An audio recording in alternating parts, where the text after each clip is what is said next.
क्या Donald Trump की धमकियों ने कनाडा का चुनाव पलट दिया और भारत के साथ जो तनावपूर्ण रिश्ते थे अब इस पर विराम लगेगा?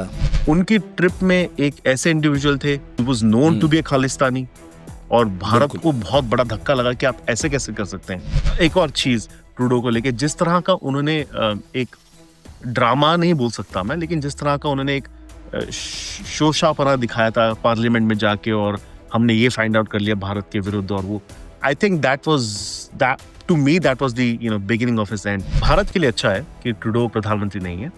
हाँ, मेरा अगला सवाल यही है कि मार्क कार्नी फिर कैसे साबित होंगे हमारे लिए? पीआर सीख कर रहे लोगों को क्या ऑफर होगा अब? कई लोगों का कहना है कि कटौती तो होनी ही लगी थी और धीरे धीरे अब ये कटौती बढ़ेगी। He is a proven leader.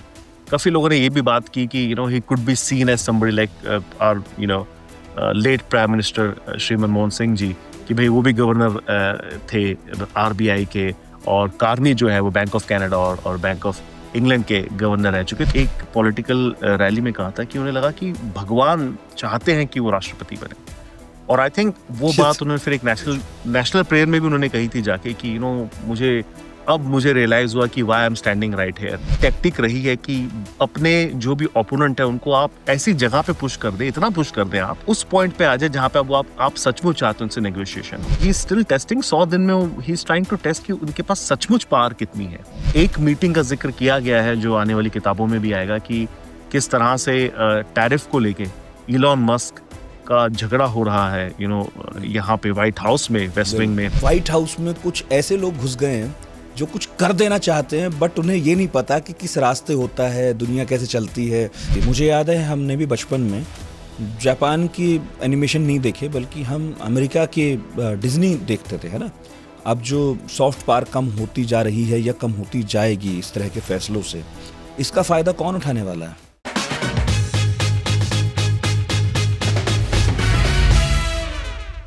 मैं देश और दुनिया चला रहा हूं और मुझे इस काम में मजा आ रहा है, ऐसा एक ही इंसान बोल सकता है, और वो है डोनाल्ड ट्रंप। बेशक अमेरिका के राष्ट्रपति को इस काम में मजा आ रहा होगा, लेकिन वो अपने इस काम को कितनी जिम्मेदारी के साथ कर रहे हैं, इसे इवेल्युएट करने का वक्त अब जो है आ चुका है। उनके दूसरे कार्यकाल के 100 दिन पूरे हो गए हैं।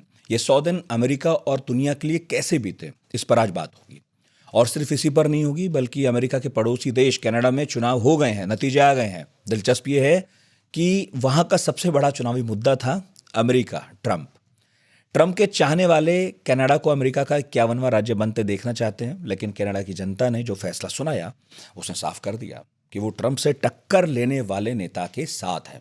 बात हो रही है मार्क कार्नी की, एक ऐसा नाम जो अब तक इकोनॉमी और सेंट्रल बैंक की दुनिया में जाना जाता था, लेकिन अब वो कनाडा के पीएम हैं। उनसे उम्मीदें हैं कि वो न सिर्फ ट्रंप को डिप्लोमेटिक तौर पर हैंडल करेंगे, बल्कि इंडिया कनाडा के रिश्तों में भी नई जान फूंकेंगे, जो पिछले कुछ सालों में काफी टूटे बिखरे दिखे। तो आज पढ़ाकू नितिन में हम दोनों पर बात करेंगे, ट्रंप पर भी, कार्नी पर भी। किसके इरादे कितने मजबूत हैं, क्या विजन है, और इन दोनों की पॉलिटिक्स का इंडिया पर क्या असर पड़ेगा। और हमारे साथ वॉशिंगटन डीसी से जुड़े हैं रोहित शर्मा। कई दशकों से वो भारत की पॉलिटिक्स पर नजर रखते हैं, अमेरिका की पॉलिटिक्स पर नजर रखते हैं, कनाडा की पॉलिटिक्स पर नजर रखते हैं, अक्सर टीवी पर नजर आते हैं। उनका काम हिंदुस्तान की 6 अलग अलग भाषाओं में छापा गया है, और आज पहली बार वो हमारे मेहमान हैं। तो वॉशिंगटन डीसी से जुड़ेंगे। इस वक्त वहाँ रात हो रही है, तो उनकी नींद ख़राब की है हमने, तो साथ दीजिएगा हमारा। और चूँकि हम जूम कॉल के ज़रिए जुड़ेंगे, वीडियो पर बात करेंगे, तो कुछ फ्लक्चुएशन भी हो सकता है। कोशिश है कि आपको अच्छे से सब दिखाई और सुनाई दे। तो चलिए बात करते हैं रोहित से। बहुत बहुत स्वागत है रोहित भाई आपका। Thank you so much for having me. बहुत देखा है, तो it's really nice to be on your show and to be able to do this on Aaj Tak radio. So thank you so much for having me. और सबसे पहले इस बात के लिए माफ़ी कि आपको हम इस वक्त जगा रहे हैं। मेरा ख्याल है 12:45 के करीब रात का वहाँ हो रहा है। अब 12:45 हो गए हैं, अब फाइनली 12:45 हो गए हैं। तो हमारा लालच ये था कि आज जब हम ये रिकॉर्ड कर रहे हैं तो ट्रंप अपने 100 दिनों के आसपास पहुंच गए हैं कार्यकाल में। कनाडा का चुनाव खत्म हो गया है, ऑस्ट्रेलिया से भी अपडेट आ गए हैं, और सरकार वहां पर खुद को दोहराने जा रही है, यानी अल्बनीज जीत गए एक बार फिर से। तो हमने सोचा ये पॉडकास्ट कर लिया जाए, क्योंकि दुनिया भर में इतना कुछ हो रहा है, और भारत में भले ही विदेश नीति को लेकर बहुत वोट इधर से उधर ना होते हों, लेकिन कनाडा हो या ऑस्ट्रेलिया हो या अमेरिका हो, यहाँ की फॉरेन पॉलिसी के आधार पर वोटर्स बहुत इधर से उधर होते हैं। और अब क्योंकि दुनिया वाकई गांव बन चुकी है तो भारत पर बहुत असर होता है। तो पहली बार आपका स्वागत है बढ़ाको नितिन में आज तक रेडियो पर।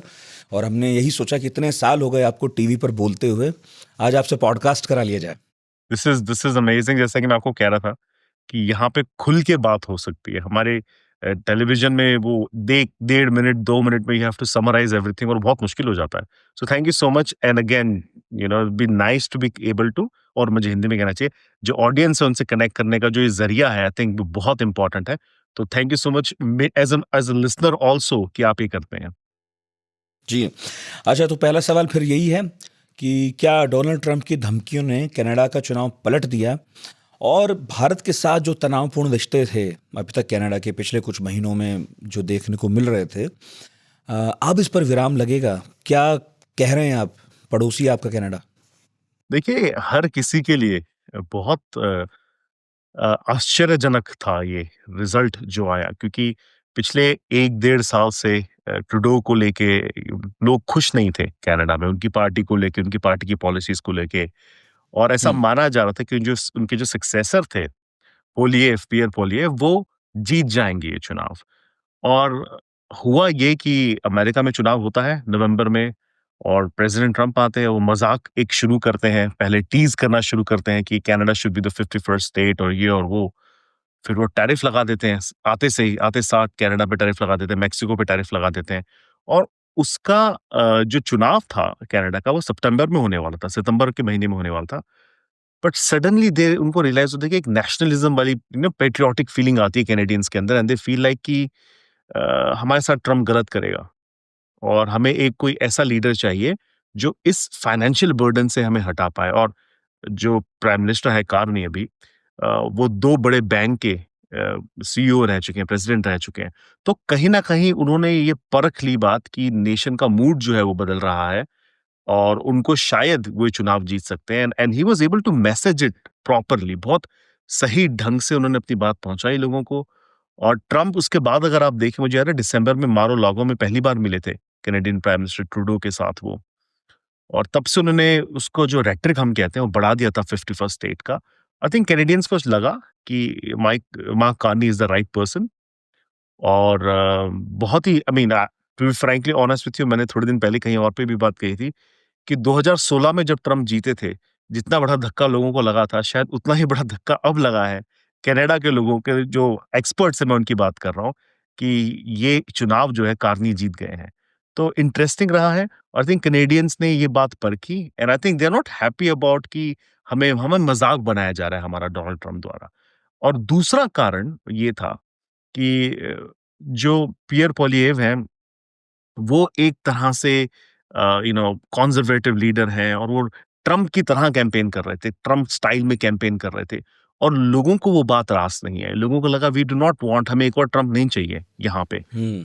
और वो मुझे लगता है एक और बड़ा रीज़न था कि जीतते-जीतते आखिरी दम पे वो ये चुनाव हार गए।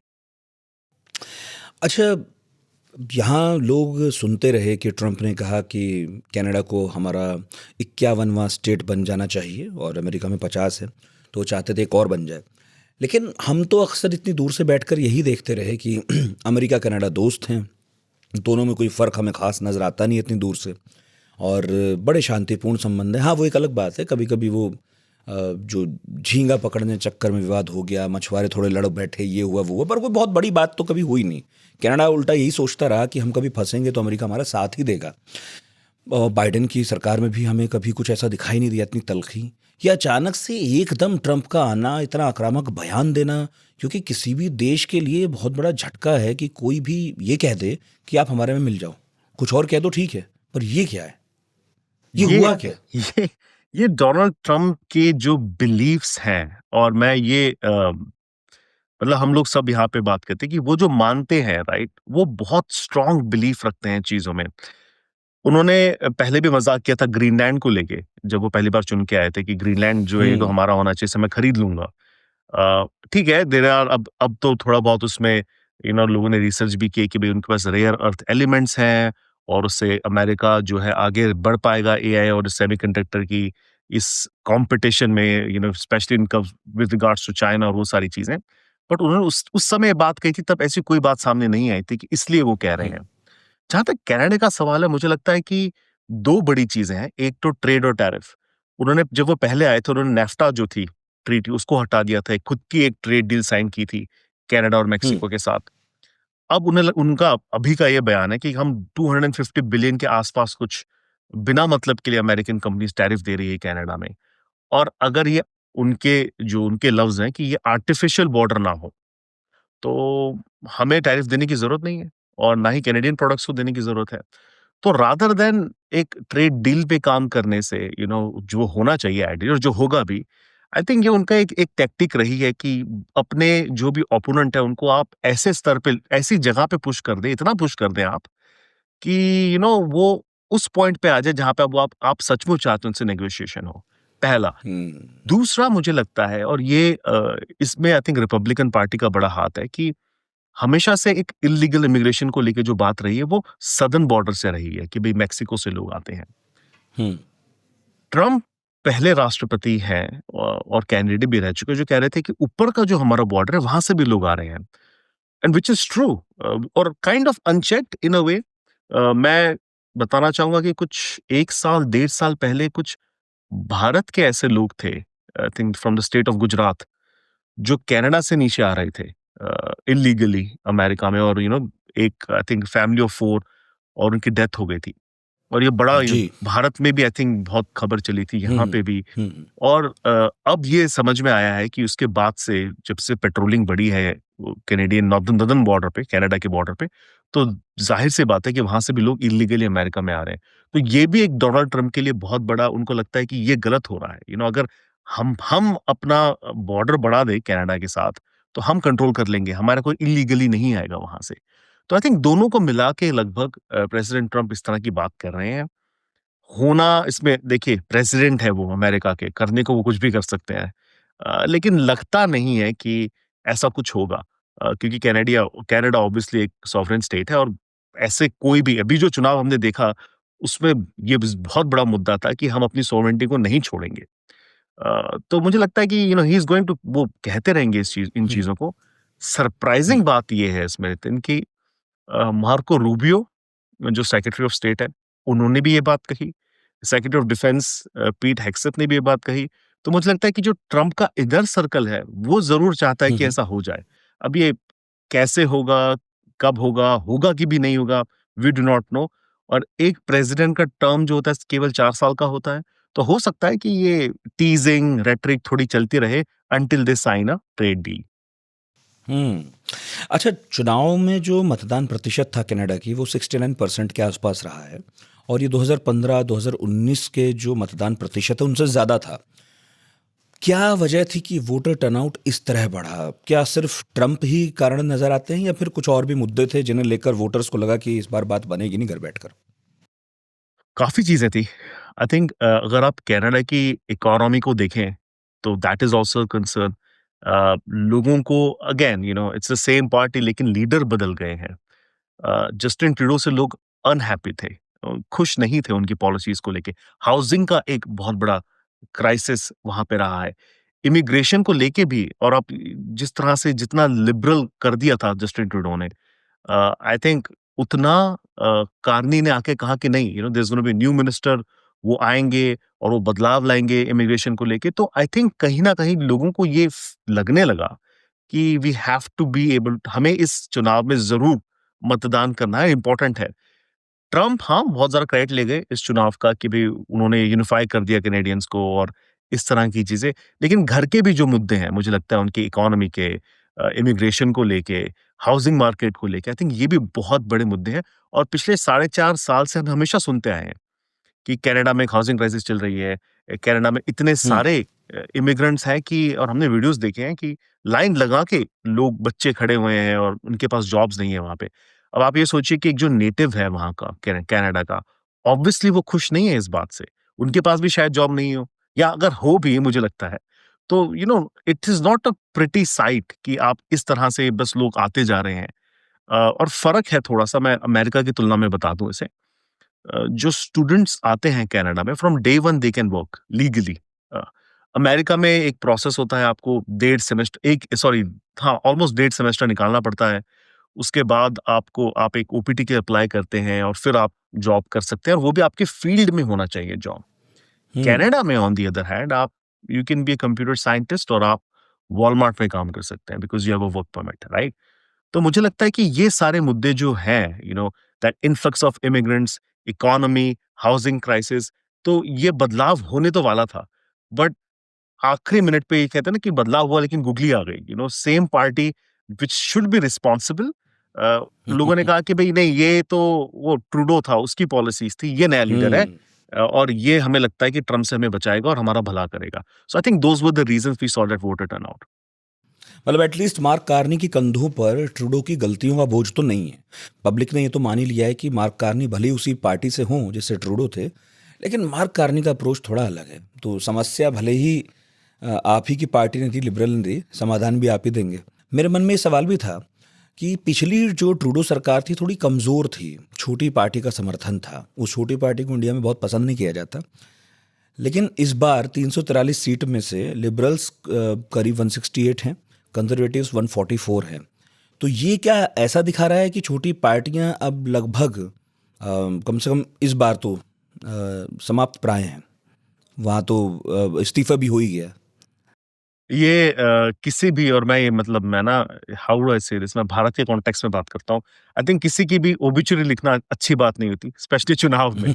तो ये कह हाँ, देना और नेताओं की और पॉलिटिकल पार्टी को कभी तो आप नहीं, लिख भी है नहीं ना? तो सकते। ये कहना कि वो गायब, आई मीन, यस, हमने भी देखा है पिछले 10-15 साल में भारत में भी काफ़ी जो छोटी-छोटी पार्टीज़ थी, अब उनके पास इतनी सीट्स नहीं है। लेकिन हम्म। कहीं न कहीं, right, I mean they are still active. वो फिर लोग भले ही सेंट्रल गवर्नमेंट में नहीं, स्टेट गवर्नमेंट में they still have some hold, और उनका कुछ है। So I mean my my bigger point is कि हाँ, इस चुनाव में शायद लोग चाहते थे कि एक वेरी अ, स्ट्रॉन्ग सरकार आए, जो छोटी पार्टी पे रिलाय ना करे। और मुद्दे भी देखिए, अगर हम उन छोटी पार्टी की बात करें, जगमीत सिंह की जो पार्टी थी, उन्होंने एनडीपी। एक स्पॉइलर का रोल नहीं, बहुत सॉरी। ज़्यादा किया। जी। उन्होंने बहुत ज़्यादा विद ट्रूडो ऐसे मुद्दों को हाइलाइट किया गया जो शायद which not a lot of Canadians were happy about, जिसको लेके, क्योंकि उनके समर्थन से वो सरकार थी। भले ही हम ये कह सकते हैं कि वहाँ पे तो मेजॉरिटी पार्टी की सरकार होती है, they really did not need it, but still आप एक कोएलिशन में थे, एक कोएलिशन पार्टनर थे उनके साथ। तो मुझे लगता है कि ये हमने भारत में भी देखा है कि व्हेन पीपल गेट टायर्ड कि इनएक्शन हो रहा है, बड़ी चीज़ें नहीं हो रही है, अगर हम एक मेजॉरिटी गवर्नमेंट देंगे तो शायद बदलाव जल्दी होगा, ईज़ी होगा, बजट जो हम जिस तरह का चाहते हैं वो हमें देखने को मिलेगा। तो मुझे लगता है it is a seasonal change. Diversity उतनी ही है, पॉलिटिकल पार्टीज़ जो है वहाँ पे लोकल इलेक्शंस में बिल्कुल एक्टिव रहेगी। और again goes back to the same point कि मूड ऑफ द नेशन अभी ये कह रहा था कि एक स्ट्रॉन्ग लीडर और एक स्ट्रॉन्ग सरकार चाहिए। तो मुझे लगता है इसलिए दो जो बड़ी पार्टियाँ हैं, वो सबसे ज़्यादा वोट शेयर ले गई इस चुनाव में। अच्छा, क्या बिल्कुल भी ये कारण नहीं लगता है हारने का एनडीपी की, जगमीत सिंह की पार्टी का, ये कारण नहीं लगता है क्या कि उन्होंने एक जो लंबे वक्त तक भारत सरकार का विरोध किया, इंडियंस के साथ रिलेशंस खराब हुए, लिबरल पार्टी के हुए, ट्रूडो को ऐसा नेता नहीं माना जाता था जो भारत के साथ संबंध खराब करते। इनफैक्ट मुझे याद है कि उनके कुछ नेगेटिव बयानों के बावजूद वो परिवार के साथ इंडिया आए थे, और भारत सरकार का रुख कोई बहुत गर्मजोशी वाला नहीं था उनके साथ, पर फिर भी वो हिंदुस्तान में घूमे, कोई ख़राब बात नहीं कही। यहाँ से जाने के बाद ज़रूर कुछ ना कुछ होता रहा। क्या ये भी कोई कारण रहा होगा एनडीपी की हार का कि उनके विरुद्ध वोट हुआ? अब एज़ अ मुझे लगता है एक कारण, है ना? एक कारण ज़रूर हो सकता है ये।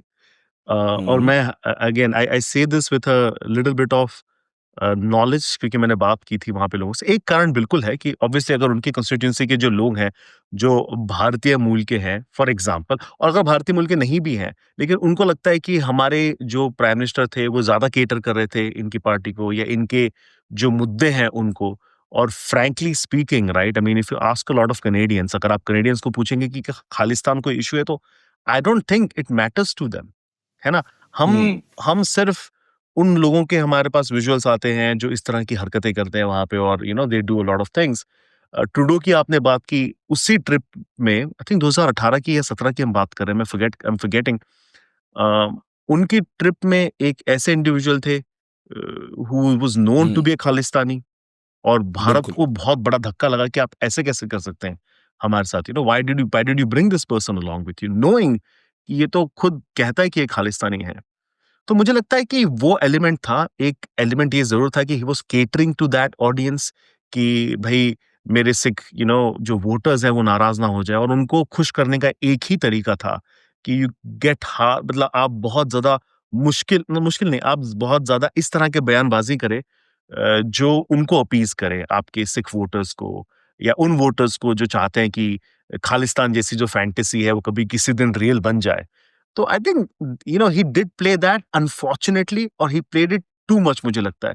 उस ट्रिप में आपको याद होगा कि अराइवल के बाद ट्रूडो आई थिंक 2 दिन तक शायद किसी इंडियन गवर्नमेंट ऑफिशियल से, सेंट्रल गवर्नमेंट ऑफिशियल से नहीं मिले थे। कोई मुलाकात नहीं हुई थी। नहीं हुई थी। हुँ, वो अमृतसर घूम रहे थे, हुँ। उन्होंने कुर्ते पजामे पहने हुए थे, और पर्सनल टाइप कुछ दौरा हो गया था। हाँ, एंड देन फिर वो हुँ, मुझे इफ अगेन तो कोई फैक्ट चेक कर ले जाके, आई थिंक वो पहले आगरा गए फिर दिल्ली आए, ऐसा भी कुछ हुआ था if I am not mistaken, family के साथ। हुँ। तो हमारे यहाँ तो इतनी गर्मजोशी नहीं थी भारत में उनको मतलब इस लेके। दौरे की धुंधली यादें ही हैं अब हमारे दिमाग में, कई साल हो गए। हाँ, लेकिन 4 फिर भी वो दौरा इसलिए याद है क्योंकि वैसे तो बहुत लोग आते हैं, क्योंकि हम लोग बहुत हैरान थे ये देखकर कि कोई भी ऐसी तस्वीर नहीं आ रही थी मीडिया में, जिसमें कोई भारत का बड़ा मंत्री, प्रधानमंत्री, राष्ट्रपति उस तरह मिल रहे हों जैसे हमें आदत है देखने की। ट्रूडो घूम रहे थे, अच्छी-अच्छी तस्वीरें थी, फैमिली मैन की इमेज बन रही थी, हाँ, लेकिन हाँ, जो सीरियस पॉलिटिक्स है उसमें तो ये डिस्कस हो ही रहा था कि भाई कर क्या रहे हो?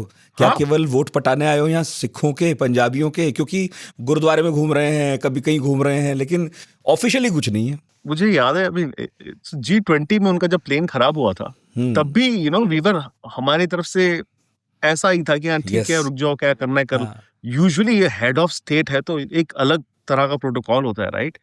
पर उस टाइम भी उनका हाँ, कुछ मतलब ऐसा ही कोल्ड रहा था। शोल्डर हमारी तरफ से भी था और हाँ, उनका भी बहुत अच्छा रुख हमेशा था से। नहीं।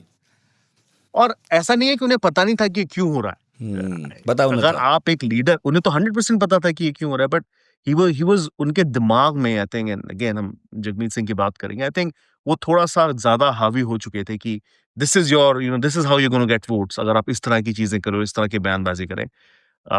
एक और चीज़ ट्रूडो को लेके जिस तरह का उन्होंने एक ड्रामा नहीं बोल सकता मैं, लेकिन जिस तरह का उन्होंने एक शोशापना दिखाया था पार्लियामेंट में जाके, और हमने ये फाइंड आउट कर लिया भारत के विरुद्ध, और वो I think that to me that was the beginning of his end. उसके बाद मुझे लगता है कि काफ़ी वहाँ पे भी उनकी जो है, मैं वर्ड यूज़ करूँ हिंदी में, थू-थू हुई थी हुँ, कि आप लीडर हैं इतनी बड़ा, और इंडिया इतना बड़ा, it's such a big trading partner, मतलब अगर आप किसी भी वेस्टर्न देश को देखें तो हर कोई कहता है कि भारत बहुत इंपॉर्टेंट है इस सेंचुरी में और हमारे लिए। आप यूरोपियन यूनियन से बात करें, यूके से, यूएस से, ऐसा कैसे हो सकता है कि एक कैनेडियन प्राइम मिनिस्टर इस तरह की हरकत कर दे?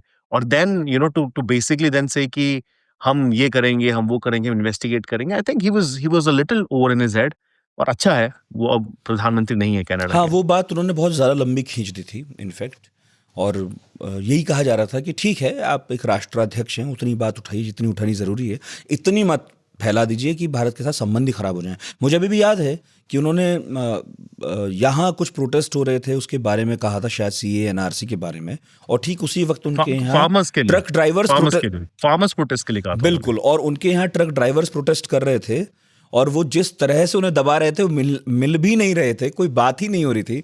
तो बहुत ही अजीबो-गरीब सा मामला था कि भई आप हमें तो ज्ञान दे रहे हो, आप थोड़ा कुछ वहाँ करके दिखाओ ना कि उससे हम सीखें फिर कैसे बात हो, और उन्होंने कोई बात की नहीं वहाँ पर। और मेरा ख़्याल है कि मुझे ज़्यादा जानकारी तो नहीं है, लेकिन वहाँ ट्रक ड्राइवर्स जो होंगे, उनमें बड़ी एक संख्या होगी जो एशियाई मूल के लोग होंगे वहाँ पर डेफ़िनेटली, तो वो तो बिल्कुल, नाराज़ हुए ही होंगे। बिल्कुल, बिल्कुल, 100%। आई मीन ट्रक ड्राइवर्स जो है, आई थिंक ट्रकिंग कंपनीज जिन्हें कहते हैं, lot of them are owned by जो पंजाब से हुँ, ताल्लुक रखते हैं। और अगेन फिर बात वही हो जाती है कि ये वो जो आज जो कल जयशंकर सर ने कहा कि we want partners not preachers. आप हुँ। प्रीच नहीं कर सकते हमें, right? I mean you can not preach us on our stuff, और आप इस तरह से फिर कुछ भी करें अपने घर में, तो दैट डजंट वर्क। तो आई मीन भारत के लिए अच्छा है कि ट्रूडो प्रधानमंत्री नहीं है। हाँ, मेरा और अगला जहाँ सवाल तक यही है कि मार्क कार्नी फिर कैसे साबित होंगे हमारे लिए? क्योंकि उनके जो कैंपेन है उसमें तो ये दिखाई दिया कि वो किसी झंडे तले तो नहीं खड़े थे, सभी लोगों से मिल ज़रूर रहे थे। लेकिन कोई झंडा नहीं पकड़ा उन्होंने। ना ही उन्होंने वो किया, ना ही उन्होंने इस तरह की कोई बयानबाज़ी की भारत को लेके। भारत के साथ अभी भी वो ओपन इश्यू है कि भई क्या हुआ, किसने किया, कैसे किया, कब किया। लेकिन आप देखें उन्होंने कभी भी उस इश्यू को मिल करने की कोशिश नहीं की। उन्होंने मुझे याद है एक बयान में मुझे याद है ब कहा था कि हम भारत के साथ और बाकी देशों के साथ भी अपने ऑब्वियसली रिश्ते मजबूत हुँ, करना चाहते हैं, राइट? आई मीन और आई थिंक ही इज़ नॉट वो एक कन्फाइंड लीडर नहीं है कि उनके लिए एक ही मुद्दा सरकार चलाने के लिए इम्पोर्टेंट है। अब उनके लिए एक बड़ा मुद्दा है, वो है डोनाल्ड ट्रम्प और 51st स्टेट और टैरिफ्स और ट्रेड डील्स और इससे तो मुझे लगता है कि ये थोड़ा-सा इश्यू अपने आप will take care of itself. और जहाँ तक कार्नी का सवाल है, मुझे लगता है कि भारत में लोग खुश ज़रूर होंगे कि ट्रूडो से डील नहीं करना। पोलिएव थोड़े से ही ट्राइड टू डू बो ही उन्होंने दोनों साइड खेलने की थोड़ी-सी कोशिश की थी, अगर आपने चुनाव प्रचार देखा होगा तो। But Carney is a little I think उन्हें पता है कि he knows the beast he is dealing with and that is not India. Hmm. उनके दिमाग में जो एक बाहर का विलन है वो शायद अमेरिका है फिलहाल। तो मुझे लगता है इसका फ़ायदा ज़रूर दोनों देशों के संबंधों को रीसेट होने में मिलेगा। तो I am pretty sure he will be good for India. क्योंकि कार्नी आए और मैं देख रहा था यूट्यूब पर बहुत सारे वीडियोस की भरमार है। कुछ वीडियोस इस तरह के बन रहे हैं जिसमें इस बात की चिंता है कि नई सरकार इमिग्रेशन पॉलिसी को लेकर क्या करेगी, हाउसिंग को लेकर क्या करेगी, पीआर सीख कर रहे लोगों को क्या ऑफ़र होगा अब। कई लोगों का कहना है कि कटौती तो होनी ही लगी थी और धीरे-धीरे अब ये कटौती बढ़ेगी। तो ऐसे अगर देखा जाए तो अ, फिर मेरा सवाल ये है कि उन लोगों के लिए कैसा माहौल होने वाला है कनाडा में, जो चाहते थे कि कनाडा में पढ़ाई करने जाएँ, कनाडा में कोई बिज़नेस खोलें, कनाडा में बस जाएँ। ख़ासकर उन लोगों के लिए मैं पूछ रहा हूँ। नहीं और मैं उन्हीं लोगों को एड्रेस करके ये कहूँगा नितिन कि आप देखिए यहाँ पे काफ़ी ऐसी यूनिवर्सिटीज़ भी के ऊपर भी इन्होंने आई थिंक अपनी तलवार चलाई है जो काइंड ऑफ फेक एडमिशंस देके यहाँ पे बच्चों को हुँ, बुला रही थी, हुँ, कनाडा में, राइट? तो ये एक बहुत बड़ा इश्यू है। भारत सरकार ने ये ऑफ़िशियल तरीके रूप से कहा है कि आपकी बिकॉज़ इतना लीनिएंट है आपका immigration system, you are attracting हमारे जो जो क्रिमिनल टाइप के लोग हैं शायद, वो लोग आपके देश में आ रहे हैं तो फिर वो क्रिमिनल गैंग्स चला रहे हैं वहाँ तो व्हिच इज़ ट्रू हमने देखा है वहाँ पे जो एक गैंग्स बन चुकी है इमिग्रेंट्स की और स्पेशली भारत से जो काफ़ी लोग ताल्लुक रखते हैं, वो हुँ, भी इसका हिस्सा है। हुँ, तो मुझे लगता है कि ये होने ही वाला था। आई मीन उनकी बहुत ज़्यादा लिबरल पॉलिसी थी इमिग्रेशन को लेके। हमने थोड़ी देर पहले ज़िक्र किया कि किस तरह से बच्चे आते हैं, एंड एवरीबॉडी इज़ वो टिम हॉर्टन्स के बाहर लाइन लगा के बच्चे खड़े हुए हैं जॉब ढूँढने के लिए। काफ़ी लोग लोन लेके आते हैं और मुझे लगता है सबसे बड़ा डिफरेंस ये है कि लोग आते हैं not to study, to work and earn money. Hmm, तो आप स्टूडेंट वीज़ा पे आके आई मीन आपका गोल होना चाहिए कि आप पढ़ाई करें। और फिर eventually you can find a good job और फिर पीआर और वो सारी चीज़ें। बट आई थिंक ये इन्होंने फाइनली देव सॉर्ट ऑफ आँखें बंद करके जो चल रहे थे, I think they opened their eyes to be like कि हम एक बहुत ही लो लेवल इमिग्रेशन को बढ़ावा दे रहे हैं और कहीं न कहीं मुझे लगता है कि कटौती ज़रूर होगी। हाँ, obviously there are pretty good universities in Canada. काम करने के लिए भी वी हैव गॉट हमारी जितनी भी यूएस की टेक कंपनीज़ है, सारे ऑफिसेज़ हैं वहाँ पे, फेसबुक का है, गूगल है, माइक्रोसॉफ्ट है। हुँ, तो आई थिंक उस तरह के लोग बिल्कुल जा सकते हैं कनाडा और जाना भी चाहिए if there is an opportunity. But ये फेक डॉक्यूमेंट्स देके कनाडा आ जाना, सिर्फ काम करने के लिए कनाडा आ जाना, then you have a loan और आप कुछ इल्लीगल एक्टिविटीज़ में फँस जाते हैं and you do stupid stuff. I think उस पे कनाडा ज़रूर रोक लगाएगा। हुँ, हुँ, तो वो हमें देखने को मिलेगा और हो सकता है क्योंकि इनका जो इमिग्रेशन सिस्टम है वो पॉइंट बेस्ड सिस्टम है। You have to have a certain point to qualify for a PR और वो सारी चीज़ें, उसमें हमें बदलाव ज़रूर देखने को मिलेगा। लेकिन again I think it will be still simpler than America का इमिग्रेशन सिस्टम जो अपने आप में एक बहुत बड़ा चैलेंज है। हुँ। अच्छा, हमें इस बात की जानकारी तो खूब है कि जस्टिन ट्रूडो कौन थे, क्योंकि उनके पिता की एक पॉलिटिकल लीगेसी थी और काफ़ी बड़ा नाम था कनाडा की पॉलिटिक्स में, और फिर ट्रूडो ने उसी लेगेसी को आगे बढ़ाया। लेकिन कार्नी के बारे में भारत के लोगों में अभी भी उस तरह की जानकारियाँ नहीं हैं। ये कौन हैं, कहाँ से आए हैं, क्या प्रोफाइल है, अचानक से सुर्खियों में आ गए, अपनी पार्टी के नेता हो गए और अब तो जीत भी गए। देखिए सक्सेसफुल, हम उन्हें क्या कह सकते हैं, I don't want call him, I think businessman, but economist economist. जो रहे हैं। अपनी पार्टी में, लिबरल पार्टी में वो आए और पार्टी लीडर बने। I mean obviously now that he is after becoming the prime minister. लेकिन bank of Canada, if I am not mistaken, bank of Canada के वो चीफ रह चुके हैं, और उसके साथ साथ बैंक ऑफ इंग्लैंड के भी वो चीफ रह चुके हैं, और governor, rather not chief, governor रह चुके हैं। और उनके जो सक्सेस की हम बात करते हैं, I think it's mostly related to कि फाइनेंस डोमेन में उनका एक बहुत अच्छा, he is a proven leader. काफी लोगों ने ये भी बात की कि he could be seen as somebody like our late prime minister Shri Manmohan Singh ji, कि भाई वो भी गवर्नर थे आरबीआई के, और कार्नी जो है वो बैंक ऑफ कनाडा और बैंक ऑफ इंग्लैंड के गवर्नर रह चुके। तो उन्हें एक फाइनेंशियल पर्सपेक्टिव से, ट्रेड पर्सपेक्टिव से, he is very very smart, he is very intelligent. कोविड-19 जब पेंडेमिक आई थी, तो उस समय उनको लिबरल पार्टी का जस्टिन ट्रूडो ने उन्हें लीडर बनाया था कि भाई आप इकोनॉमिक ग्रोथ टास्क फोर्स जो है उसको देखिए। तो मुझे लगता है कि it's he is somebody who is not a politician, एक करियर पॉलिटिशियन नहीं है, और शायद ये अच्छी चीज हो सकती है। अगर कोई एक जिसे हम कहते हैं एक पॉलिटिकल हैक, अगर आपका लीडर बन जाता है जिसको पता है कि भाई मुझे किस तरह की बयानबाजी करनी है और वो सारी चीजें, तो it's a different kind of politics, politician and different type of government.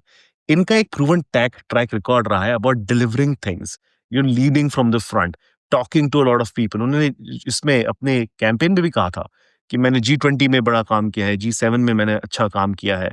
तो आई थिंक कहीं ना कहीं ही हैज दैट, जो बिजनेस एक्यूमेंट की बात करते हैं, एंड आई थिंक यही वजह है, मुझे लगता है कि he is where he is right now, और कैनेडियंस ने उनको ट्रस्टफुली ये 24th प्राइम मिनिस्टर बनाया है। तो दैट इज हिज, क्या कहते हैं हम उसे, दैट इज हिज बैकग्राउंड। अब उसके बाद आगे he is liberal, he will probably have some liberal policies. अब वो लिबरल पॉलिसीज में भी वो कितना ज्यादा लेफ्ट प्रोग्रेसिव पॉलिसीज अपनाते हैं या सेंट्रिस्ट रहते हैं, वो हमें देखना होगा। But that's his background, a guy who kind of a technocrat भी हम उन्हें कह सकते हैं। और मेरा ख्याल है कि वो ट्रूडो से ज़्यादा मजबूत इस मामले में भी होंगे, क्योंकि जैसा हमने भी डिस्कस किया कि छोटी पार्टियों पर वैसी निर्भरता अब उनकी नहीं रहेगी। तो किसी के भी एजेंडे को पुश करना या ढोना या उस पर चुप रहना, ऐसी कोई ख़ास मजबूरी इस व्यक्ति के साथ तो शायद नहीं होगी उस तरह से। फिलहाल नहीं है, हम्म, और होनी भी नहीं चाहिए। बट अगेन देखिए, मूड ऑफ द नेशन की हम बात करते हैं ना, बदलाव होते रहते हैं। आई ऑल्सो फील लाइक कि चलिए अभी तो वो जीत के आए हैं, अभी एवरीथिंग इज बिहाइंड। मुझे याद है जब जस्टिन ट्रूडो बने थे प्रधानमंत्री हम्म, कनाडा के, तो उस टाइम ओबामा प्रेसिडेंट थे, और उस टाइम ये कहा जा रहा था कि Trudeau is more popular than Obama in America, है ना? तो the point I am trying to get to is कि अभी he has that backing of his his countryman, वो सारी चीजें। बट अगर कुछ काम नहीं हो, कारगर साबित नहीं हो पाते वो, स्पेशली ट्रम्प के साथ डील करने में, तो पॉपुलैरिटी उनकी जा सकती है। और वही हो सकता है जो ट्रूडो के साथ हुआ। हो सकता है शायद समबडी वुड से कि भाई आपकी जो स्ट्रैटेजी है वो सारी काम नहीं कर रही है।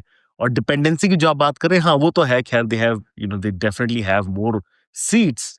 लेकिन again politics is very cyclic, तो देखना होगा। पर फिलहाल I think he is the guy that Canada thinks कि वो इन ट्रबल से उन्हें बचा लेगा, specially when it comes to economy. और that would be the his core, that has been his core message. I think वो सबसे बड़ा काम होगा उनका, now that he is the prime minister of Canada. चलिए देखते हैं कैसा रहता है।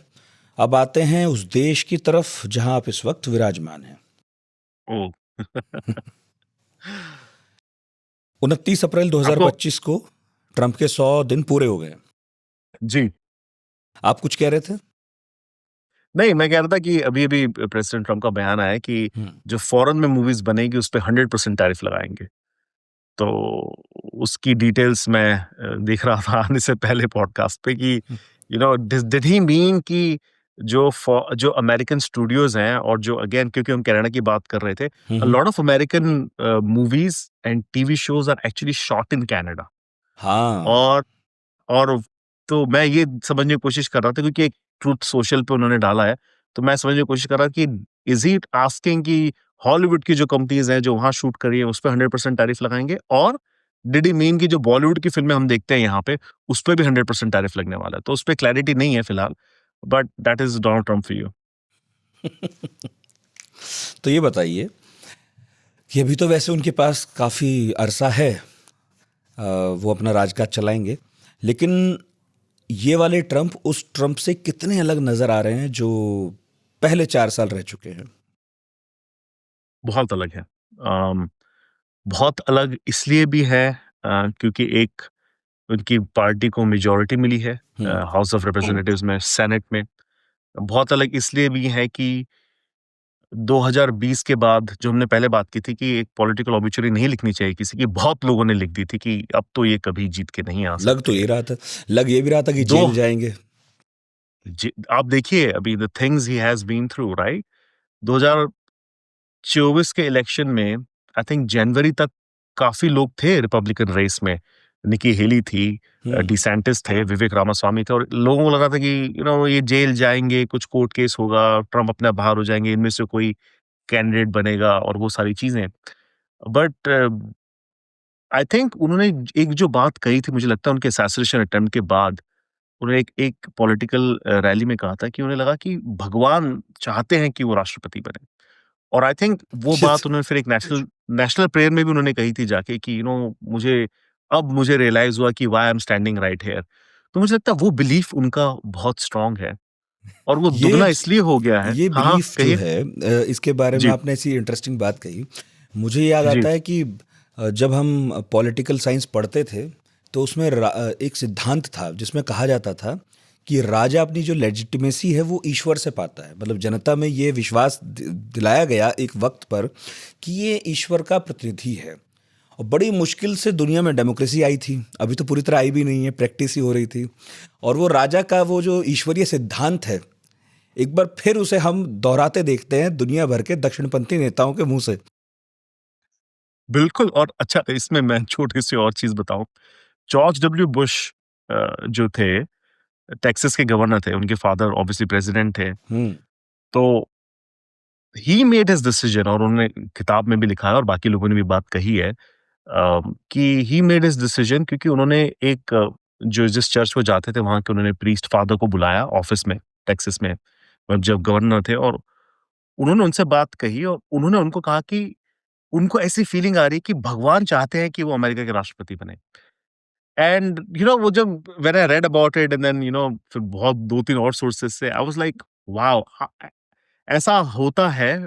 सचमुच हुआ है उनके साथ। तो आई थिंक वही फीलिंग है डोनाल्ड ट्रम्प की। शायद उन्हें लगा कि उस असैसिनेशन अटेम्प्ट के बाद शायद उन्हें ऐसा लगा कि ही इज द वन, और वो रिफ्लेक्ट कर रहा है। अभी अगर आप देखें जो उनका पहला कार्यकाल था, पहला हम्म। टर्म था, उसमें बहुत सारे कंजर्वेटिव लीडर्स थे, जो हम कहते हैं कि डीसी के जो थिंक टैंकर्स के लोग हैं, और जो ट्रेडिशनलिस्ट हैं, जो हमेशा से यहीं रहते हैं। हम्म। सरकारें आती हैं जाती हैं, they stay where they are, और ही रिलायड ऑन देम। उन्होंने वही किया, क्योंकि उस टाइम कुछ 70,000 वोटों से वो जीते थे वो चुनाव, और लोगों को लगा कि ये क्या हो गया, पीपल वर सरप्राइज्ड।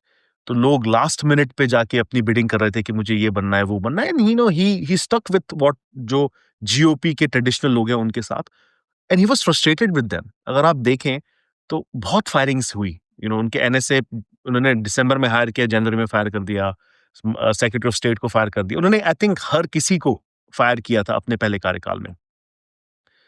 2022 में जब उन्होंने अनाउंस किया कि वो 24 का इलेक्शन लड़ेंगे, तब से ही न्यू एग्जैक्टली, क्योंकि अब वो गेम जो है यहाँ का समझ गए हैं वॉशिंगटन डीसी का। हम्म।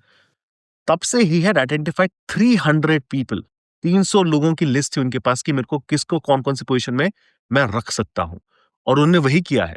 लॉयलिस्ट जो कहते हैं, पीट हेग्सेट जो सेक्रेटरी ऑफ डिफेंस है, वो फॉक्स न्यूज़ के एंकर थे। He is a secretary of defence right now. Lutnick billionaire हैं वॉल स्ट्रीट के, उन्हें उन्होंने सेक्रेटरी ऑफ कॉमर्स रखा हुआ है। तुलसी गैbbard जो एक डेमोक्रेट थी, अ, वो ओडीएनआई की अब she is the chief of ODNI. तो he is come with a agenda, उन्होंने उन्हीं लोगों को आस-पास रखा है जो उनका एजेंडा इम्प्लीमेंट कर सकें। 2016 में मुझे नहीं लगता कि रिपब्लिकन पार्टी और रिपब्लिकन जो उनके आस-पास के जो लोग थे, वो टैरिफ को लेके उनका इतना समर्थन करते, या जिस तरह की चीजें हम देख रहे हैं, इन टर्म्स ऑफ इमिग्रेशन देख लीजिए, या कोर्ट की बात को न मानना ना मानना, डिपार्टमेंट ऑफ जस्टिस की जिस तरह से ऑपरेट कर रहा है, आई थिंक ये Donald Trump is very different. और वो थोड़ा सा मुझे लगता है, it is coming from the fact that he believes कि उनको भगवान ने ये दूसरा मौका दिया है, और वो इस बार वो सब कुछ करना चाहते हैं जो वो पहले 4 सालों में नहीं कर पाए थे। तो बड़े डिफरेंट डोनाल्ड ट्रंप है, बड़े कॉन्फिडेंट डोनाल्ड ट्रंप है, और इंग्लिश में कहावत है कि he is learned the ropes. उन्हें पता है कि अब मुझे किस एजेंसी पे किस तरह का मेमो लिखवाना है जिससे मेरा ये काम हो सकता है। आई थिंक ये उन्हें पहले नहीं पता था। Now he is come very prepared, और वो दिख रहा है जिस तरह से 100 दिनों में उन्होंने चीज़ें की हैं। God save America. अच्छा, तो ट्रंप ने पहले जो 100 दिन हैं उसमें 142 से ज़्यादा एग्जीक्यूटिव ऑर्डर साइन किए हैं, है ना? और ये तो रिकॉर्ड है, रिकॉर्ड बनाना उनकी आदत में शुमार है। तो मैं समझना चाहूँगा कि वो कौन से फैसले हैं जो अमेरिकन सिस्टम को लंबे समय तक अप्रभावित भी करेंगे। देखिए, ये this is an open debate right now Nitin, है ना? क्योंकि उन्होंने काफ़ी ऐसे एग्जीक्यूटिव ऑर्डर साइन किए हैं जो which is testing the limits of executive, right? I mean, आप इससे पहले भी राष्ट्रपति जो रहे, उन्होंने काफ़ी चीज़ें नहीं की, बिकॉज़ दे थॉट कि ये कांग्रेस का काम है, कांग्रेस यानी हमारी जो गवर्नमेंट है उसका हुँ, काम है, हुँ, लोअर हाउस और अपर हाउस का। और मैं अपनी ऑडियंस को बता दूँ, कांग्रेस मतलब पार्टी नहीं, जो लोअर हाउस और अपर हाउस है, वो सेनेट और हाउस ऑफ रिप्रेजेंटेटिव। एक तरह से तो ये उनकी उनका काम संसद। होता है। हाँ, उनकी संसद, संसद इज़ द राइट वर्ड। हुँ, तो ये संसद का काम है, लेकिन उन्होंने काफ़ी चीज़ें अपने हाथ में ली हैं, हुँ, राइट? जैसे फॉर एग्ज़ाम्पल, उन्होंने आते साथ ही यूएस एड जो इतनी बड़ी एजेंसी है, जी, उसको बंद कर दिया। उन्होंने उसके बाद देखा कि अच्छा, यूएसएड के बाद में डिपार्टमेंट ऑफ एजुकेशन है, अनदर फेडरल एजेंसी है, उसको अपने एग्जीक्यूटिव ऑर्डर से बंद कर दिया। उन्होंने सीएफपीबी जो 2008 का फाइनेंशियल क्राइसिस आया था, उसके बाद ओबामा ने वो बनाई थी, एक एजेंसी, नई एजेंसी बनाई थी टू मेक श्योर कि जिस तरह से लेंडिंग चलती है या जिस तरह से लोन दिया जाता है, क्रेडिट रेटिंग और वो सारी चीज़ें, उस पे एक सरकार नज़र बना के रखे हॉक की तरह। हुँ, हुँ, उन्होंने उसको डिसबैंड कर दिया। पॉइंट इज़ कि अगर ये सारे, और इस पे सब में कोर्ट केसेस चल रहे हैं। अगर if the court sides with president Trump, तो आने वाला कोई राष्ट्रपति होगा, वो अपने पेन के स्ट्रोक से ही कैन रीइंस्टेट एवरीथिंग। वो नई-नई एजेंसी बना सकते हैं, वो नई चीज़ें कर सकते हैं, एंड ही कैन आल्सो, वो कोई ऐसी चीज़ भी हटा सकते हैं जिसके फेवर में डोनाल्ड ट्रम्प आज नहीं है या रिपब्लिकन पार्टी नहीं है। तो मुझे लगता है ये बहुत बड़े-बड़े फैसले हैं। अभी लगने दिखने में लगता है कि ठीक है, एक एजेंसी को हटा दिया है और इस तरह की चीज़ें की हैं। लेकिन इम्पोर्टेंट बात ये है कि any incoming president can use the same thing and do the exact opposite of what president Trump has done, और ये इसका लॉन्ग लास्टिंग इम्पैक्ट रहने वाला है। साथ ही साथ एलियंस एनिमी एक्ट 1798 का कोई एक्ट है, उसको उन्होंने यूज़ करके लोगों को जो है यहाँ से अमेरिका से बाहर करना शुरू किया है। इस तरह की चीज़ें जो उन्होंने की हैं, मुझे लगता है कि अनप्रेसिडेंटेड है अमेरिका में। बर्थ राइट सिटीज़नशिप जो अमेरिका में पैदा होता है, is a citizen by birth, hmm, hmm, उसको उन्होंने चैलेंज किया है एग्ज़ीक्यूटिव ऑर्डर पास करके। तो कहीं न कहीं I think he is still testing, 100 दिन में he is trying to test कि उनके पास सचमुच पावर कितनी है। और एक बार कोर्ट्स इस पे डिसीजन अगर दे देगी, तो then I think we will see real जो सचमुच में वो जो करना चाहते हैं।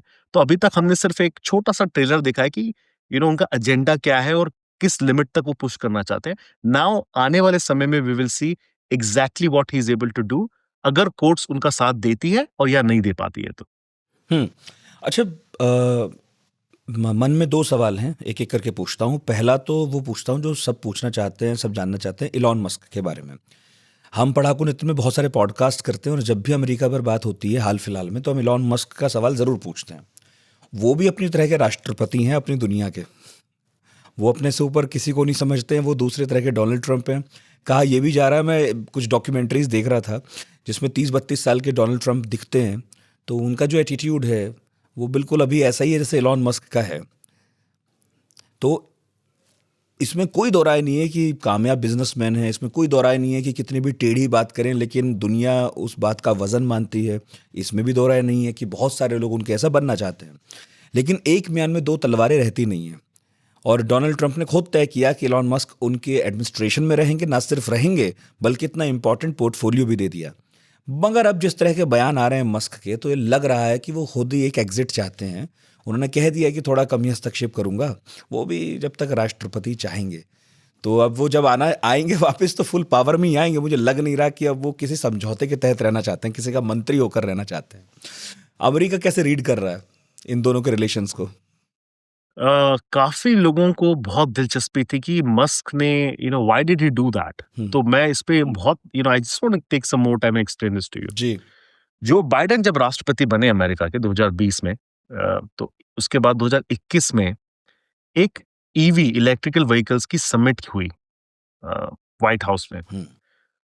और उस समिट में इलेक्ट्रिकल व्हीकल्स जो है अमेरिका में सबसे ज्यादा चलते हैं टेस्ला के, जो इलॉन मस्क की कंपनी है। बिल्कुल। आप सोचिए किसको उसमें इनविटेशन नहीं आया?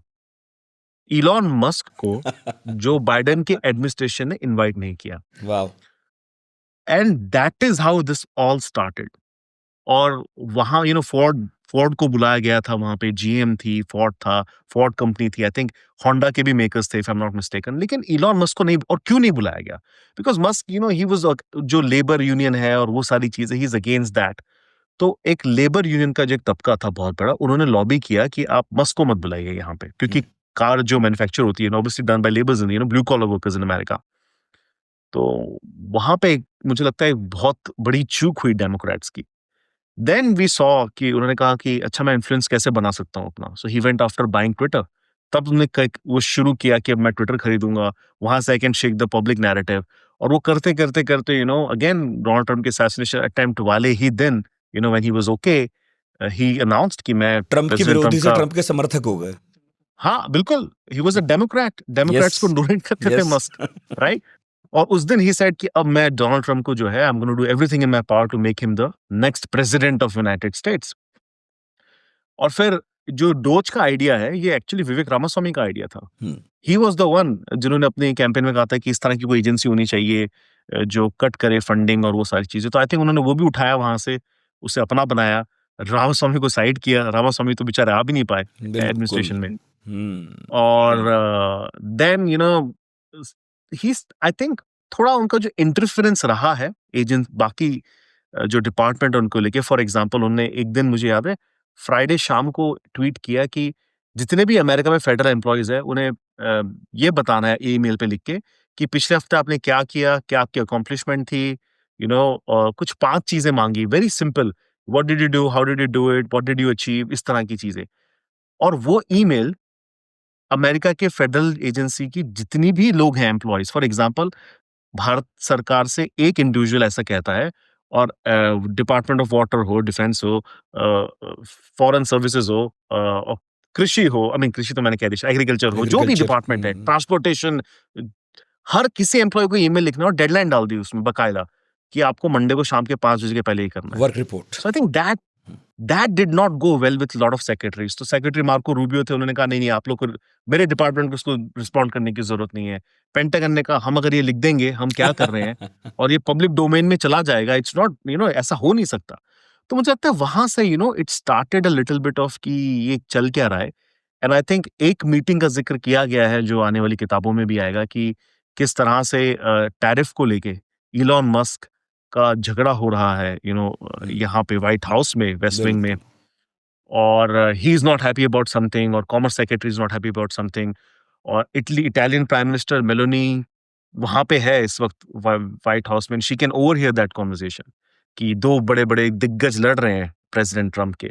तो मुझे लगता है कि people have sort of not liked him, जो बाकी के लीडर्स हैं with in the Trump administration. और जो लोगों का नजरिया रहा है उसमें भी इट्स लॉट ऑफ, काफी लोगों ने अपनी टेस्ला बेच दी है कि हम इलॉन मस्क से अपना वो रखना नहीं चाहते कि he makes money of us. Tesla के स्टॉक प्राइसेस नीचे गिरे हैं, उनकी कंपनी जो है वो लॉस में जा रही है। तो आई थिंक ये वजह है कि he is trying to get out of this, क्योंकि ऑब्वियसली रोजी रोटी तो आई थिंक टेस्ला है, स्पेस एक्स है। तो I think he is trying to get away from this. लेकिन मुझे ये पूरा विश्वास है कि he will still have the ear of the president. मतलब अगर उन्हें कोई बात प्रेसिडेंट ट्रम्प को कहनी है तो he will always have that, वो आई थिंक चैनल हमेशा ओपन रहेगा। और प्रेसिडेंट ट्रम्प खुद बहुत बड़े फैन है मुझे लगता है इलॉन मस्क और जिस तरह के उनके आइडियाज रहे हैं।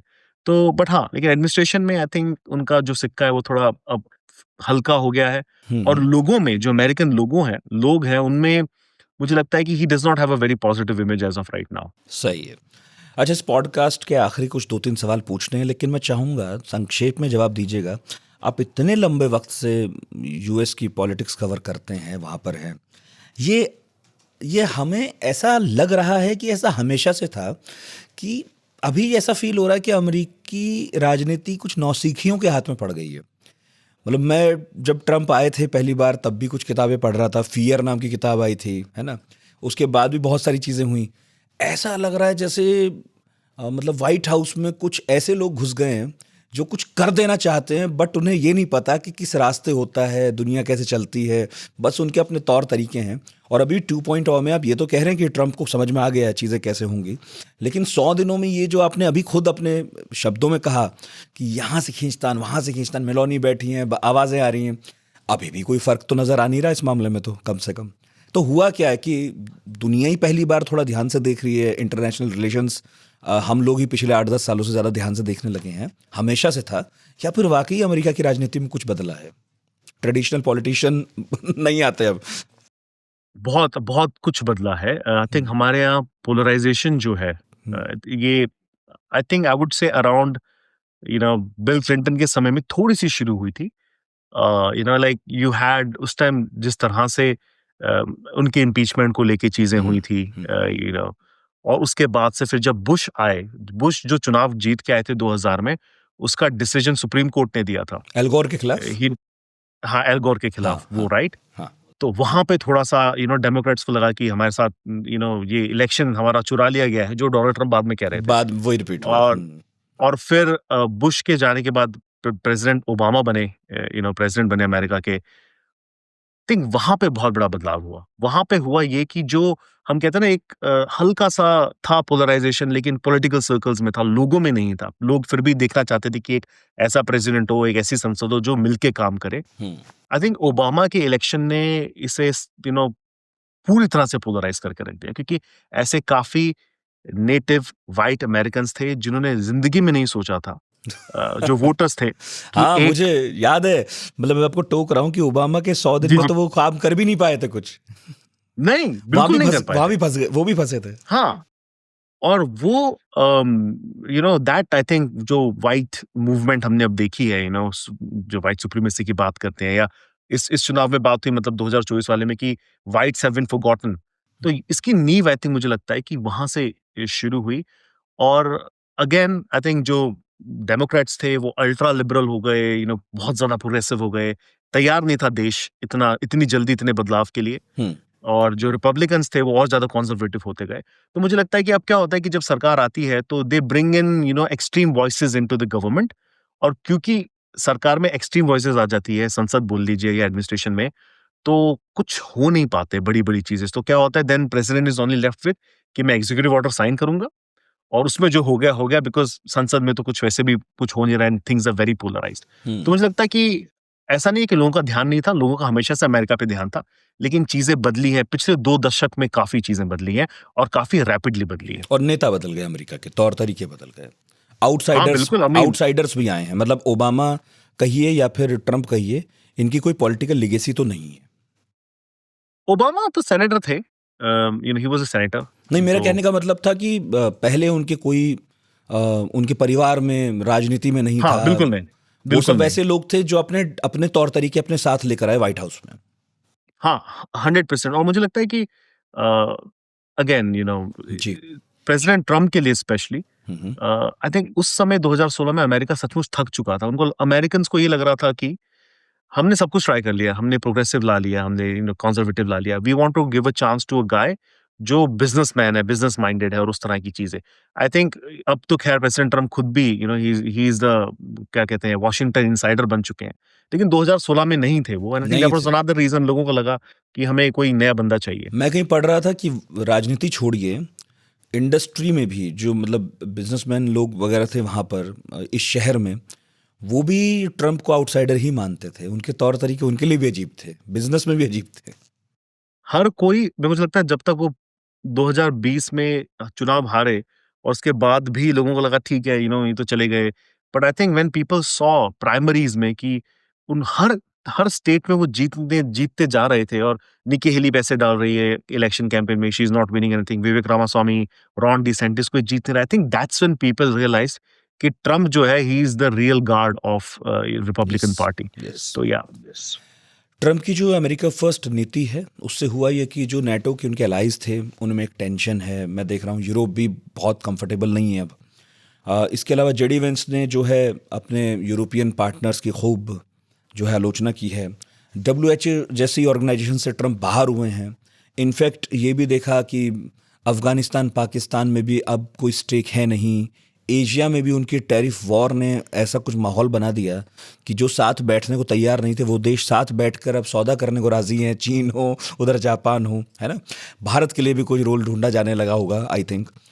तो ये सब लंबे वक्त तक चलेगा क्या, या ये उसी रणनीति का हिस्सा है जो आप कह रहे हैं कि ट्रम्प एक्सट्रीम पर जाते हैं और फिर लोगों को अनकंफर्टेबल करते हैं ताकि लोग लौटें और समझौता करने को मजबूर। मुझे लगता है ये स्ट्रैटेजी है। हम्म, मुझे लगता है कि this is how he operates. Hmm, और उनके जो वाइस प्रेसिडेंट है जेडी वैंस, या उनके होम सेक्रेटरी है, डिफेंस सेक्रेटरी है, I think they are all part of that. Hmm, हर किसी का उस प्लान में हर किसी का बाय इन है कि हमें इसी तरह से काम करना है। पिछले हफ्ते व्हाइट हाउस प्रेस ब्रीफिंग में कहा गया कि भारत के साथ तो ट्रेड डील है, बहुत जल्दी अनाउंस की जा सकती है। तो I think this is what it is. दो चीजें हैं। एक, hmm, I think he Donald Trump ये बिल्कुल मानते हैं, और विच सच कहीं कुछ एक्सटेंट तक सच भी है, कि अमेरिका ने अपने खुद के जॉब्स बाहर भेज दिए, specially when it comes to manufacturing और वो सारी चीजें। वो चाहते हैं कि वो जॉब्स अमेरिका वापस आए। अब वो उसको लाने का तरीका शायद उनके पास नहीं है। वो अमेरिकन्स को बोल रहे हैं कि मैं टैरिफ लगाऊंगा, टैरिफ लग जाएगी तो फिर लोग चाइना में सामान नहीं बनाएंगे, वो अमेरिका में सामान बनाएंगे, और फिर यहाँ जॉब्स भी आ जाएंगे और टैरिफ भी नहीं लगेगी। तो I think that is his plan. Not a lot of people agree कि ऐसा होगा, hmm, but that at least is his plan. The other thing is, वो ये जरूर मानते हैं कि ट्रेड में अमेरिका का फायदा उठाया है बाकी मुल्कों ने, बाकी देशों ने, स्पेशली जो डेवलपिंग नेशंस हैं उन्होंने। तो उनके साथ वो सचमुच एक डील करना चाहते हैं ताकि अमेरिकन कंपनीज को बेनिफिट मिले। अब ये, अगर आप अब भारत से यूएस में चावल आ रहे हैं फॉर एग्जांपल, राइट, और अगर अमेरिका उस पर सचमुच टैरिफ नहीं लगा रहा है, और अमेरिका से यहाँ से फॉर एग्जांपल अगर पिस्ताचियोज जा रहे हैं इंडिया, और हम 70% उस पे टैरिफ लगा रहे हैं, तो अमेरिकन कंपनी के लिए वो नुकसान है। So I don't think his plan is कि मैं राइस पे 200% लगा दूंगा टैरिफ। हिज प्लान इज कि मेरे पिस्ताचियोज पे तुम मत लगाओ टैरिफ्स, राइट। और उससे फायदा होगा अमेरिकन कंपनीज को। शायद उसमें से काफी ऐसे भी लोग होंगे जो उनके दोस्त हों, या एक्सटेंडेड हम्म, दोस्त के दोस्त हों। तो कहीं ना कहीं I think that is his bigger plan. But मुझे लगता है कि I don't think he wants to, again this is president Trump you are talking about, पर लगता तो नहीं है कि वो बहुत ज्यादा उथल-पुथल चाहते हैं। He wants people to come to the table and make a deal, और हर कोई वही कर रहा है। नितिन, अगर आप देख रहे हो तो everybody is picking up the phone and talking कि भैया क्या किया जाए सो दैट वी होने डोंट लगा गेट है, इनटू दिस बिल्कुल ट्रेड जो वॉर। चाहते थे वो हो हाँ, रहा है। जी। अच्छा, यूएस एड बंद हो गई, वॉइस ऑफ अमेरिका जैसे प्रोग्राम्स में कटौती हो गई, ये सब तो वो था ना कि फिल्म्स कल्चर, इससे एक सॉफ्ट पावर अमेरिका की बनती थी। मुझे याद है हमने भी बचपन में जापान की एनिमेशन नहीं देखे बल्कि हम अमेरिका के डिज्नी देखते थे, है ना।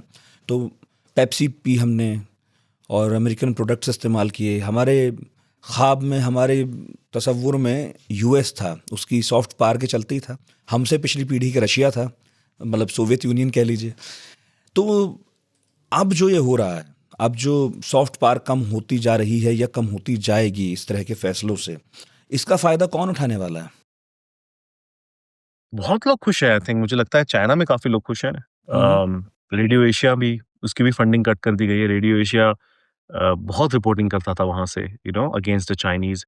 रशियंस आर वेरी हैप्पी कि फाइनली एक जो प्रोपेगेंडा मशीन है जिसको काउंटर करने की काफी कोशिश की रशिया ने over the years, they could not counter it.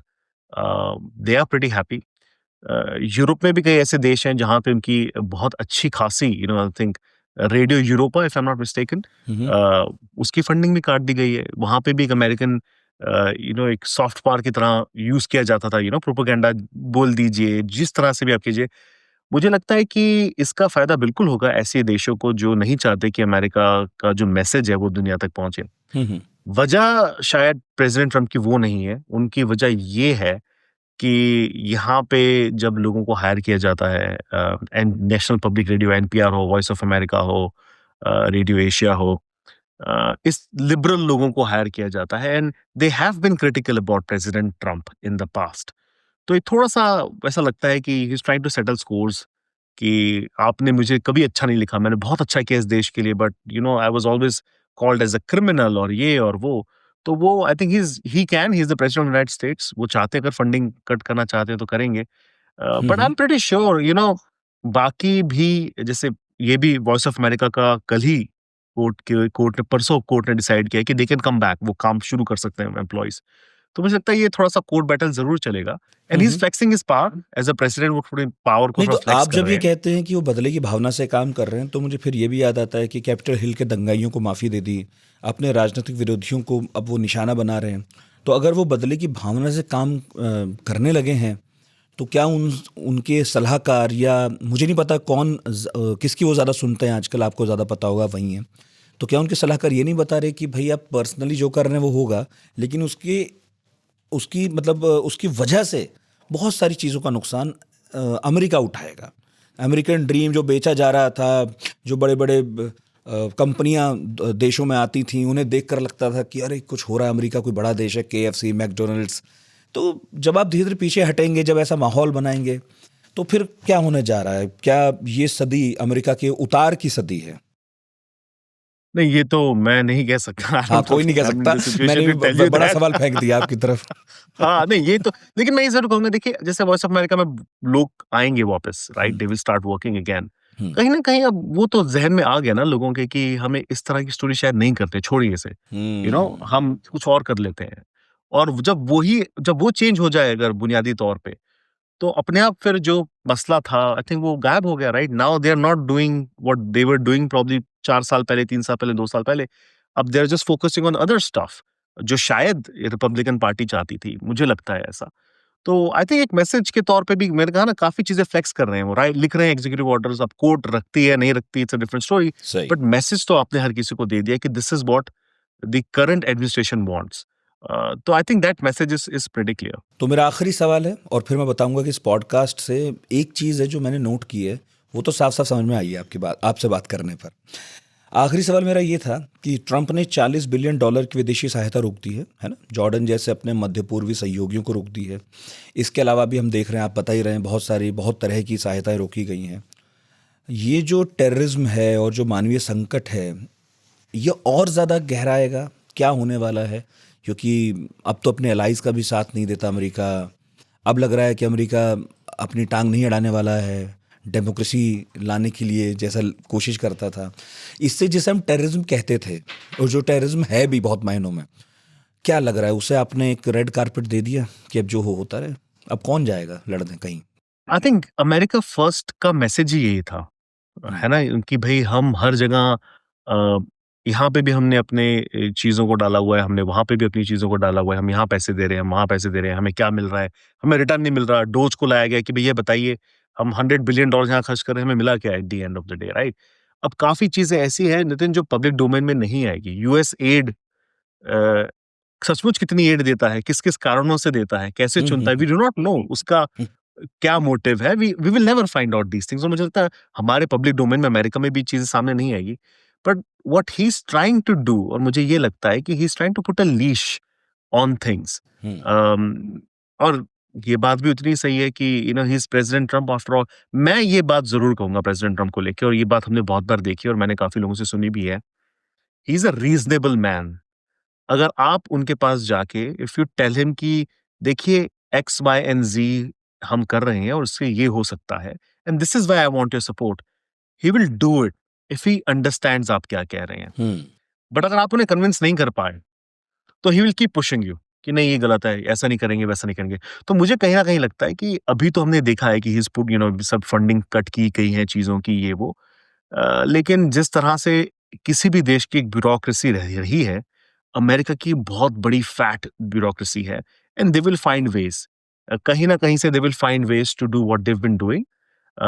हो सकता है किसी नए नाम के अंडर हो सकता है किसी नई फंडिंग के अंडर हो, बट आई डोंट थिंक कि अमेरिका अपनी जो जो वर्चस्व है उस पे कॉम्प्रोमाइज करेगा। हाँ, फिलहाल ये जरूर चल रहा है कि फंडिंग काटी जा रही है और पब्लिकली इसे चैंपियन किया जा रहा है, देखो हम ये नहीं करेंगे, हम वो नहीं करेंगे। बट आई थिंक बहुत डीप रूटेड है अमेरिका हम्म, का जो ये वर्चस्व है, और मुझे लगता है इसको हटाने के लिए you have to go through a lot, और मुझे नहीं लगता कि ऐसा हो पाएगा। बहुत बहुत शुक्रिया रोहित जी। और हमने करीब क्या 1 मिनट 1 घंटा 1 मिनट हाँ 1 घंटा बिल्कुल, बात हुई है। यही Didn't पॉडकास्ट का realize, yeah. दस्तूर है, जब बैठे तो ढंग से बैठे, आराम से बैठे। आपकी Thank रात और you. गहरा गई है, हमारे यहाँ दिन चढ़ाया है। लेकिन आई थिंक कनाडा की पॉलिटिक्स और अमेरिका में ट्रंप के 100 दिन, इन्हें लेकर बहुत सारे बादल छटे होंगे, बहुत सारी चीज़ें क्लियर हुई होंगी। और मैं जो कह रहा था इस पॉडकास्ट के लास्ट में, आपसे बात करके मुझे ये आइडिया लगा अब कि आप ये कह रहे हैं कि ट्रंप का तरीका ये है, मतलब दुनिया नर्वस ना हो, होपलेस ना हो, परेशान ना हो, ट्रंप का तरीका ये है कि बाहें मरोड़े, और तब तक मरोड़े जब तक सामने वाला कॉम्प्रोमाइज़ करने के लिए, उनकी बात सुनने के लिए तैयार ना हो जाए। तो कुछ भी ऐसा नहीं होने वाला है कि वो बहुत धकेल कर गिरा देंगे, बल्कि उन्हें भी मालूम है कि वो कहाँ तक पुश कर सकते हैं, एंड देन वो टेबल पर आएंगे और बात करेंगे। सब वैसे ही चलेगा जैसे चल रहा था। थोड़ा बहुत उनकी शर्तें माननी पड़ेंगी दुनिया को। हाँ, बस जैसे आपने शर्त मानी वो आपको जादू की झप्पी दे देंगे। So that is how he works. चलिए, ईश्वर ने भेजा है उन्हें, देखते हैं हाँ, कितना कल्याण होगा दुनिया को और अमेरिका का। बहुत बहुत शुक्रिया रोहित थैंक भाई, यू। ये बहुत थैंक यू शुक्रिया। So much. तो बहुत बहुत शुक्रिया रोहित आपका। और रोहित शर्मा वाशिंगटन डीसी से। और जैसा मैंने आपको बताया कि हम तो कोशिश करते हैं मेहमान हमारे स्टूडियो में आए, हमसे बात करें, लेकिन अब इतनी दूर है अमेरिका, कौन वहाँ जाए, रोहित कैसे यहाँ आए, तो हमने जूम कॉल के ज़रिए बात की। तो इंटरनेट थोड़ा फ्लक्चुएट हुआ होगा, बट आई थिंक उनकी बातें समझ में आई होंगी, हमने जो सवाल पूछे वो सही सवाल होंगे। यदि कुछ रह गया हो तो कमेंट बॉक्स में ज़रूर बताइएगा, सारे कमेंट पढ़ते हैं हम, और पढ़ाकू नितिन में अगले हफ्ते फिर मुलाकात होगी। बहुत बहुत शुक्रिया।